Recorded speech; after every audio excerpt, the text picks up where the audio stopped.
Dans la dernière vidéo, on a vu qu'on pouvait augmenter la puissance d'un vélo électrique en faisant une petite modification contrôleur. Aujourd'hui, je te montre comment faire. C'est parti.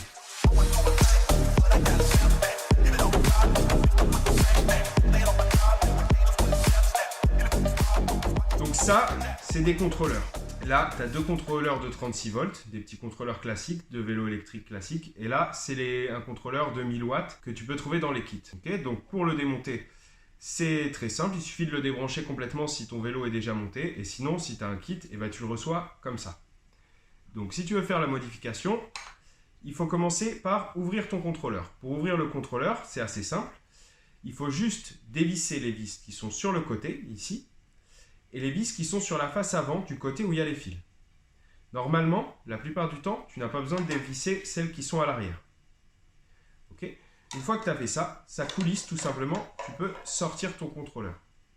Il faut impérativement que tu aies ton contrôleur qui soit débranché avant de faire n'importe quelle manip. Il ne faut pas qu'il soit connecté à la batterie, parce que sinon tu peux faire des courts-circuits.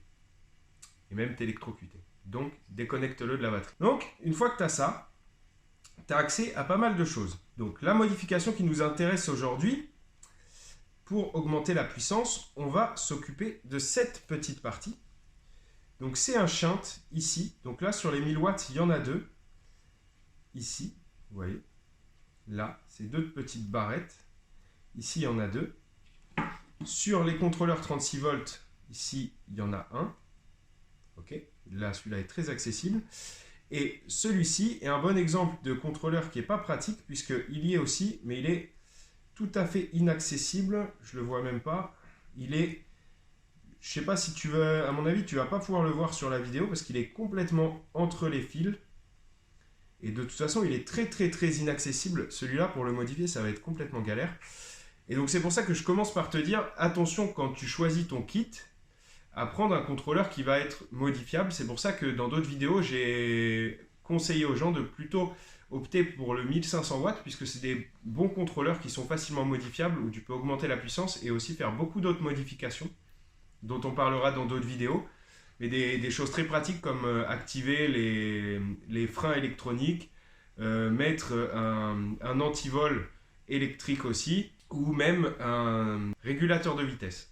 C'est pour ça que je te conseille de tout de suite prendre un 1500 watts, parce que pour la différence de prix entre le 1500 et le 1000 watts, tu vas gagner sur un contrôleur qui sera de meilleure qualité.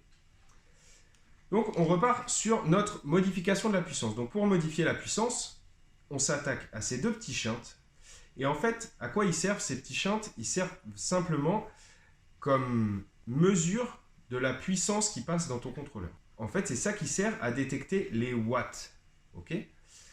Si tu réduis la résistance de ces shunts, tu vas permettre de tromper la machine et de lui faire croire que tu fais passer 1500 watts alors qu'il y aura plus de watts qui vont passer, plus d'ampères qui vont passer.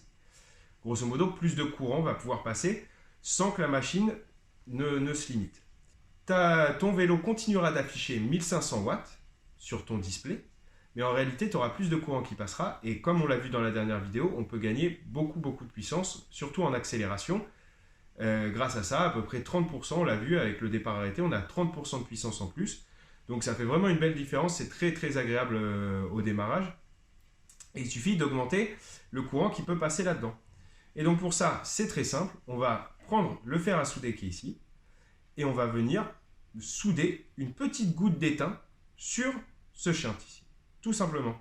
Et ça va permettre au vélo d'être plus rapide, enfin d'avoir plus d'accélération. On n'aura pas un gain réel en termes de vitesse, puisque le moteur tournera toujours à la même vitesse au maximum. Mais par contre, c'est en termes d'accélération, on aura un gros gain. Donc c'est parti, on va faire la soudure ensemble, comme ça vous allez voir. Pour les non-initiés, ceux qui n'ont jamais fait de soudure à l'étain, c'est pas très compliqué, il suffit de prendre ses précautions, de faire attention. Et c'est accessible à tout le monde, hein, la soudure à l'étain. C'est parti pour la soudure. Donc, on commence par venir mettre un tout petit peu d'étain sur le fer à souder, un tout petit peu. Puis, on vient chauffer légèrement notre barrette. Et ici, on vient mettre de l'étain. Là, il ne faut pas hésiter, il faut en mettre pas mal. Hein. Puis la deuxième. Toujours on chauffe la barrette pour que ça colle, mais pas trop longtemps hein, pour ne pas faire cramer le circuit. On n'hésite pas à enlever le fer à souder, laisser refroidir un petit peu pour ne pas cramer le circuit imprimé. Ok. Donc on y va progressivement. Si c'est la première fois que vous soudez, allez-y progressivement et ça va bien se passer. Donc vous posez votre fer à souder sur la barrette et vous y allez, vous mettez de l'étain, tac.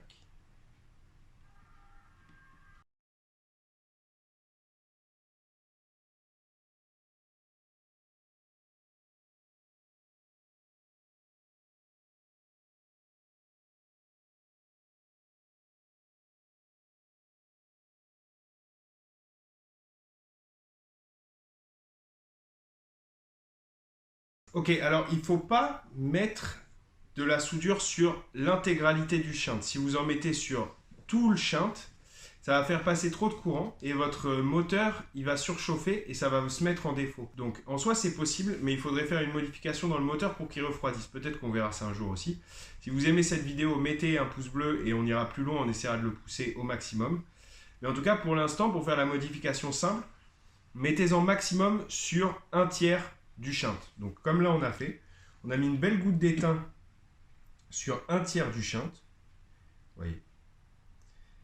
Ça va faire passer un peu plus de courant. Donc voilà, c'est assez logique. À 1/3 du shunt, on gagne 30% de puissance. C'est ce qu'on a vérifié en vidéo la dernière fois.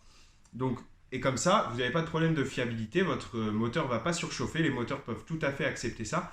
Je pense que ça doit faire passer à peu près 2000 environ, en termes de pourcentage, entre 2000 et 2500 watts finalement, et le moteur peut tout à fait l'accepter. Il n'y a aucun problème de fiabilité, j'utilise ces moteurs depuis un bon moment avec la modification, et ça ne pose pas de problème de surchauffe. Donc limitez-vous à 1/3 de la taille du shunt pour cette modification. Donc vous voyez, ça a été très simple, il vous suffit maintenant de refermer votre contrôleur, okay. Remettez les vis telles qu'elles étaient, donc refermez-le dans le bon sens, remettez les vis telles qu'elles étaient et voilà, vous pouvez rebrancher votre contrôleur. C'est aussi simple que ça et vous allez voir, il va être beaucoup plus performant. Ça, c'est pour la modification du 1500 watts ou du 1000 watts. Ça, c'est un contrôleur 1000 watts. Le 1500 watts, il y aura peut-être 3 shunts, donc ce sera pareil et normalement c'est très accessible. Si vous prenez le kit qui est en description de la vidéo, c'est très facile à modifier. Ces contrôleurs sont de très bonne qualité, ils sont très faciles à modifier. Parce que si vous prenez un 36 volts, vous pourrez avoir ce type de contrôleur qu'on a montré au début. Et donc là, vous n'arriverez pas, avec ce contrôleur-là, vous n'arriverez pas à accéder au shunt. Et donc là, vous n'arriverez pas à faire cette modification, en tout cas à la faire proprement, vous allez tout brûler. Et donc, vous pouvez vous faire avoir. Donc prenez le contrôleur qui va bien. Ça se peut si vous démontez votre vélo. Donc ça, ce contrôleur-là, c'est un contrôleur d'un vélo électrique classique d'une grande marque. Hein. C'est pas un kit. Et vous voyez, le shunt est ici aussi.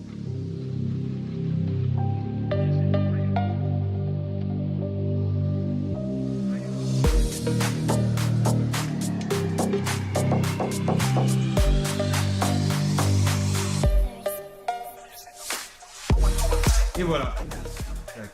Une fois que vous avez démonté votre contrôleur, vous pouvez voir également qu'il y a beaucoup d'emplacements sur le circuit imprimé. Si vous prêtez un peu attention, beaucoup d'emplacements qui sont libres. Ok, ici, vous voyez, vous avez beaucoup d'emplacements libres. Ces emplacements, c'est des options que vous pouvez ajouter sur votre vélo. Donc encore une fois, sur les contrôleurs comme celui-ci, les contrôleurs 1000 watts, il n'y a pas toutes les options.